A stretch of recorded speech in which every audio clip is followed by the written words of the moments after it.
Ainda falando de golpe do WhatsApp, vocês acabaram de ver as orientações do PROCON. A gente recebe aqui no estúdio do TBC2 o delegado de Polícia Civil, Cássio Arantes, ele que é da DEI, que investiga vários casos. Delegado, muito boa noite, seja sempre muito bem-vindo aqui à TV Brasil Central.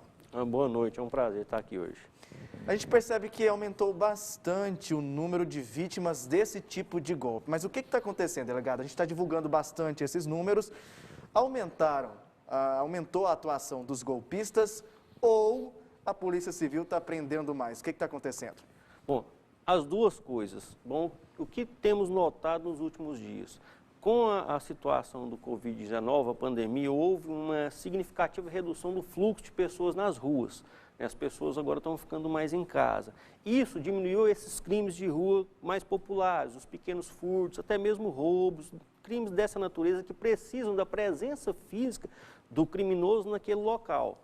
Eles têm migrado para quê? Para crimes praticados à distância. E os crimes via aplicativo, via internet, ou seja, aqueles que utilizam tecnologia, têm sido os preferenciais, em especial esses de clonagem de aplicativos e outros parecidos que não sequer a clonagem é necessária, mas que também são aplicados à distância.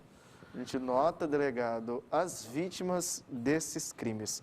Eu que sou repórter também, além de apresentador, estou muito nas ruas, a gente se encontra muito ali na delegacia e o caso, a maioria das vítimas são idosas, é isso mesmo. Por que os golpistas seriam seletivos nesse caso para aplicar o golpe? Eles escolhem as vítimas?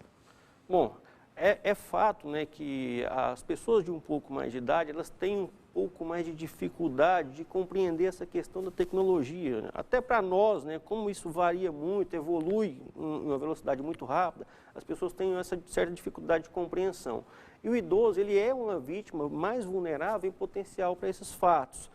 Então eles criam, o golpista cria o que a gente chama de engenharia social, né, que é uma bela história para induzir a vítima a acreditar no que ela está falando e fornecer dados, fornecer informações, no caso da clonagem do aplicativo, fornecer esse código de acesso. O idoso é uma vítima mais vulnerável nesse ponto e acaba sim caindo nesse golpe. Porém, a gente tem notado, apesar da incidência maior com relação aos idosos, tem vítimas de todas as idades e de todos os tipos.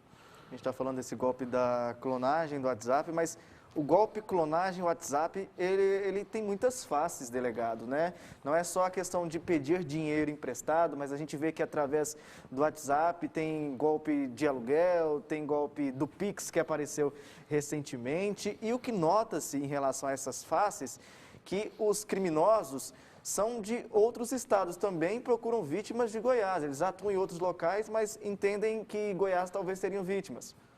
Bom, exatamente. O primeiro aspecto é essa questão relacionada à clonagem do aplicativo, né? O aplicativo mais popular seria o WhatsApp, mas do aplicativo em si, inclusive tem até, na verdade, tido uma pequena redução.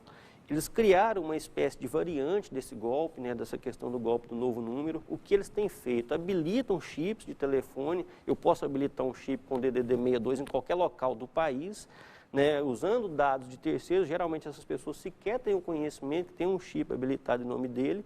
Ele consegue o acesso a uma fotografia de determinada pessoa. A partir daquilo, ele, com a lista de contatos, e essa lista de contatos, ele consegue o banco de dados, tanto de maneira lícita, acessando esse banco de dados através de consulta, módulo de consulta, ou através de fraude mesmo, de internet profunda, através de clonagem de dados, e passa na sua lista de relacionamentos a pedir o dinheiro. Então, tanto o golpe da clonagem do aplicativo, quanto o golpe que eu só habilito um chip e coloco a foto para pedir o dinheiro emprestado, é um meio para se alcançar um fim, que é o estelionato final, que é a partir do recebimento, do pedido de dinheiro, o recebimento desse dinheiro daquela pessoa, que seria o contato daquela por que eu estou me passando, que faz depósitos, né, em benefício dessas pessoas.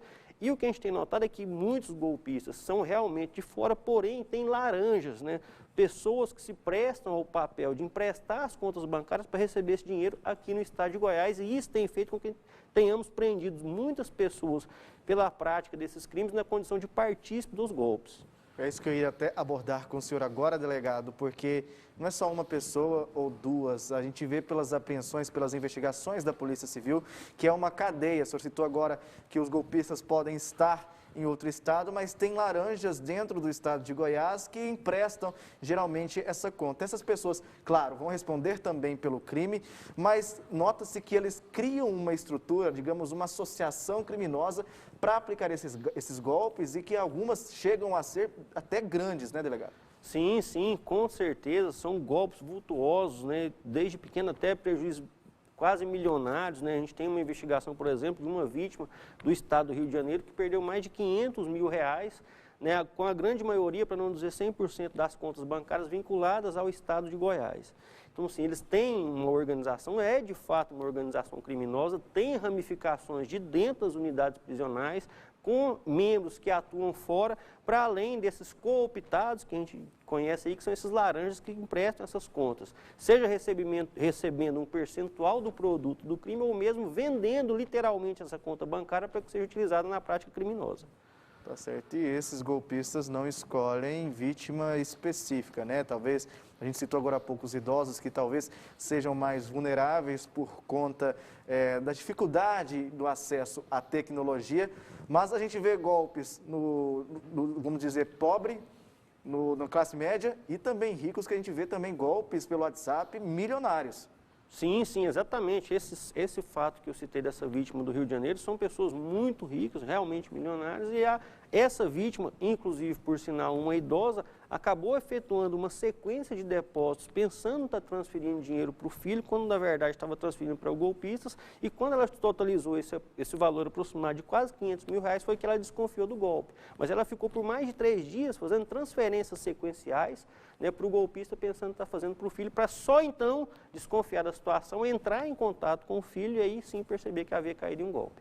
Perfeito. A gente viu algumas dicas do Procon Goiânia, mas tem também as dicas da Polícia Civil para evitar que as pessoas caiam em golpes como esse. O que o senhor, como delegado, geralmente passa para as pessoas para que evitem, que realmente é até frustrante. Muita gente, eu quero que o senhor aborde esse assunto também, delegado, sente até vergonha de denunciar a Polícia Civil que foi vítima de um golpe, com medo talvez de um constrangimento. Existem casos assim, né? Existem, porém é fundamental que essa vítima procure a polícia. Ela não tem que ter vergonha, porque esse golpe atinge pessoas de todos os níveis de classes sociais e níveis intelectuais, né? Como eu disse, a engenharia social é muito bem montada e acaba induzindo a pessoa a erro, né? Então elas têm que procurar. Em especial, porque de regra, obviamente há exceções, mas o crime de estelionato, com a vigência do pacote anticrime no dia 23 de janeiro de 2020 passado, passou a ser um crime de ação penal pública condicionada à representação.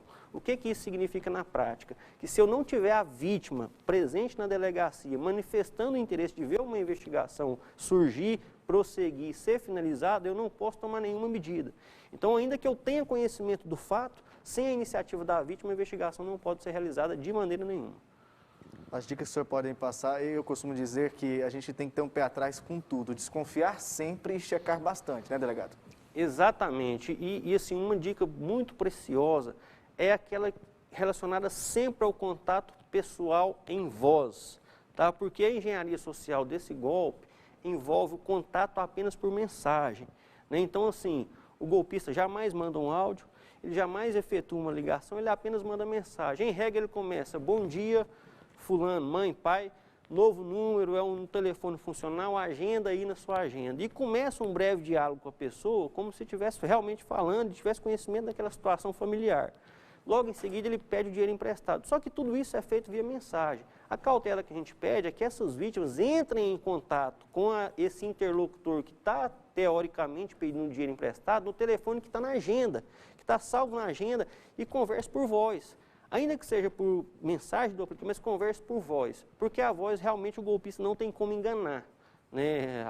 Ressalvado uma hipótese aí de um expert em mudança de voz, mas o que a gente observa não é isso. Ele só trata por mensagem porque sabe que se houver uma conversa de voz, ele vai ser descoberto. Então, a dica mais preciosa e principal: sempre faça o contato na agenda telefônica, o número que tem, converse com voz, para verificar se realmente quem está pedindo o dinheiro emprestado é aquela pessoa ou não.